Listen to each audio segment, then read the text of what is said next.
The following video will show you just 15 of the many selections from non-Muslims telling you what they think of the last prophet, Muhammad, peace and blessings be upon him. Dr. William Draper, in History of Intellectual Development of Europe, 4 years after the death of Justinian, AD 569, was born in Mecca, in Arabia, the man who, of all men, has exercised the greatest influence upon the human race, to be the religious head of many empires, to guide the daily life of 1/3 of the human race, may perhaps justify the title of a messenger of God.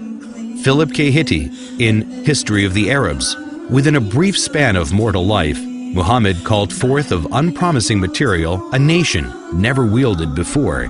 In a country that was hitherto but a geographical expression, he established a religion which in vast areas suppressed Christianity and Judaism, and laid the basis of an empire that was soon to embrace within its far-flung boundaries the fairest provinces in the then civilized world. Thomas Carlyle, in Heroes and Hero Worship and the Heroic in History, the lies which well-meaning zeal has heaped round this man are disgraceful to ourselves only. A silent, great soul, one of that who cannot but be earnest. He was to kindle the world. The world's maker had ordered so. Mahatma Gandhi, statement published in Young India, 1924. I wanted to know the best of the life of one who holds today an undisputed sway over the hearts of millions of mankind. I became more than ever convinced that it was not the sword that won a place for Islam in those days in the scheme of life. It was the rigid simplicity, the utter self-effacement of the Prophet, the scrupulous regard for pledges, his intense devotion to his friends and followers, his intrepidity, his fearlessness, his absolute trust in God and in his own mission. These, and not the sword, carried everything before them and surmounted every obstacle. When I closed the second volume of the Prophet's biography, I was sorry there was not more for me to read of that great life.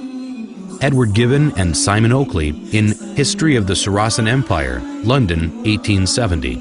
The greatest success of Muhammad's life was effected by sheer moral force. It is not the propagation, but the permanency of his religion that deserves our wonder. The same pure and perfect impression which he engraved at Mecca and Medina is preserved after the revolutions of 12 centuries by the Indians, the African and the Turkish proselytes of the Quran. The Mohammedans have uniformly withstood the temptation of reducing the object of their faith and devotion to a level with the senses and imagination of man. I believe in one God, and Muhammad, the Apostle of God, is the simple and invariable profession of Islam. The intellectual image of the deity has never been degraded by any visible idol. The honors of the Prophet have never transgressed the measure of human virtue, and his living precepts have restrained the gratitude of his disciples within the bounds of reason and religion. Reverend Bosworth Smith, in Muhammad and Mohammedanism, London, 1874. Head of the state as well as the church, he was Caesar and Pope in one. But he was Pope without the Pope's pretensions, and Caesar without the legions of Caesar, without a standing army, without a bodyguard, without a police force, without a fixed revenue. If ever a man ruled by a right divine, it was Muhammad, for he had all the powers without their supports. He cared not for the dressings of power. The simplicity of his private life was in keeping with his public life. In Mohammedanism, everything is different here. Instead of the shadowy and the mysterious, we have history. We know of the external history of Muhammad, while for his internal history, after his mission had been proclaimed, we have a book absolutely unique in its origin, in its preservation, on the substantial authority of which no one has ever been able to cast a serious doubt. Gibbon, in The Decline and Fall of the Roman Empire, 1823. The good sense of Muhammad despised the pomp of royalty. The apostle of God submitted to the menial offices of the family.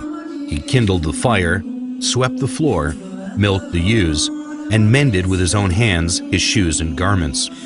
Disdaining the penance and merit of a hermit, he observed without effort of vanity the abstemious diet of an Arab. De Lacy O'Leary, in Islam at the Crossroads, London, 1923. History makes it clear, however, that the legend of fanatical Muslims sweeping through the world and forcing Islam at the point of sword upon conquered races is one of the most fantastically absurd myths that historians have ever repeated. Sir George Bernard Shaw in The Genuine Islam, Volume 1, Number 8, 1936. If any religion had the chance of ruling over England, nay, Europe, within the next 100 years, it could be Islam. I have always held the religion of Muhammad in high estimation because of its wonderful vitality. It is the only religion which appears to me to possess that assimilating capacity to the changing phase of existence which can make itself appeal to every age. I have studied him, the wonderful man, and in my opinion, far from being an antichrist, he must be called the savior of humanity.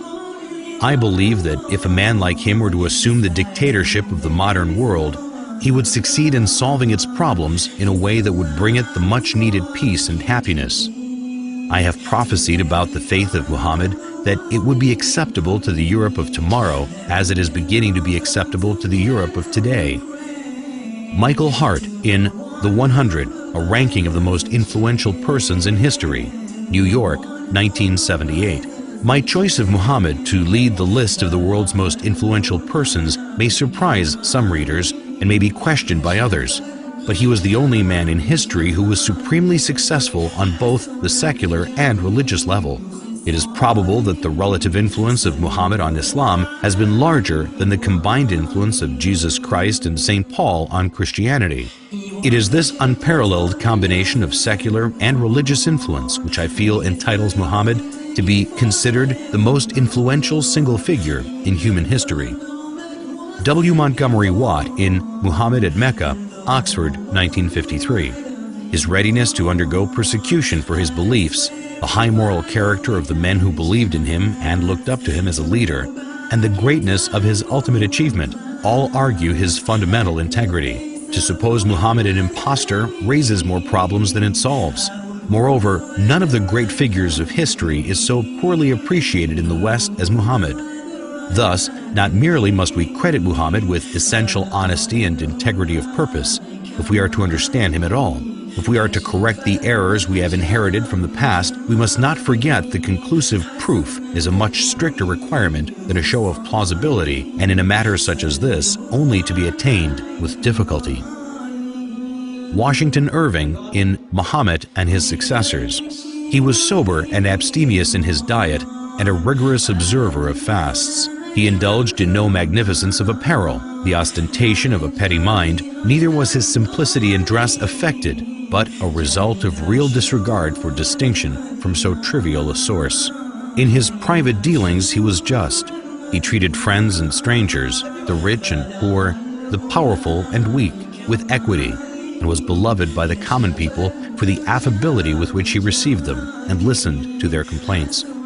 His military triumphs awakened no pride nor vainglory, as they would have done had they been effected for selfish purposes. In the time of his greatest power, he maintained the same simplicity of manners and appearance as in the days of his adversity.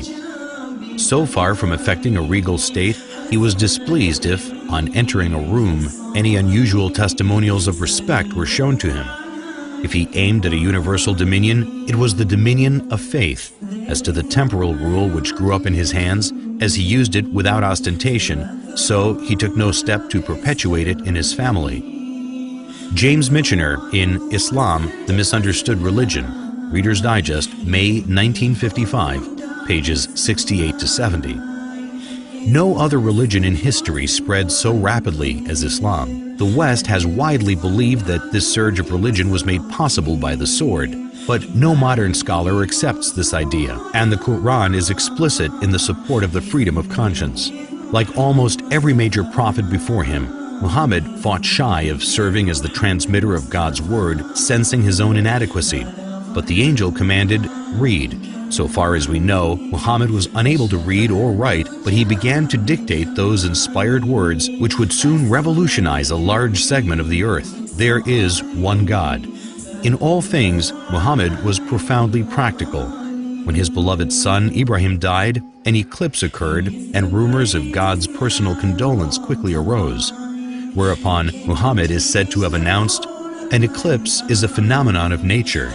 It is foolish to attribute such things to the death or birth of a human being."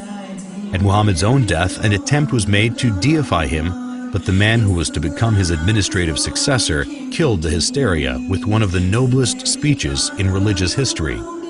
If there are any among you who worshipped Muhammad, he is dead. But if it is God you worshipped, he lives forever. Lawrence E. Brown in The Prospects of Islam, 1944. Incidentally, these well-established facts dispose of the idea, so widely fostered in Christian writings, that the Muslims, wherever they went, forced people to accept Islam at the point of the sword. Alphonse de Lamartine in Histoire de la Turquie, Paris, 1854. Never has a man set for himself, voluntarily or involuntarily, a more sublime aim, since this aim was superhuman, to subvert superstitions which had been imposed between man and his Creator, to render God unto man, and man unto God, to restore the rational and sacred idea of divinity amidst the chaos of the material and disfigured gods of idolatry then existing. Never has a man undertaken a work so far beyond human power with so feeble means, for he, Muhammad, had in the conception, as well as in the execution of such a great design, no other instrument than himself, and no other aid except a handful of men living in a corner of the desert. Finally, never has a man accomplished such a huge and lasting revolution in the world, because in less than 2 centuries after its appearance, Islam, in faith and in arms, reigned over the whole of Arabia and conquered in God's name Persia, Khorasan, Transoxania, Western India, Syria, Egypt, Abyssinia, all the known continent of northern Africa, numerous islands of the Mediterranean Sea, Spain, and part of Gaul.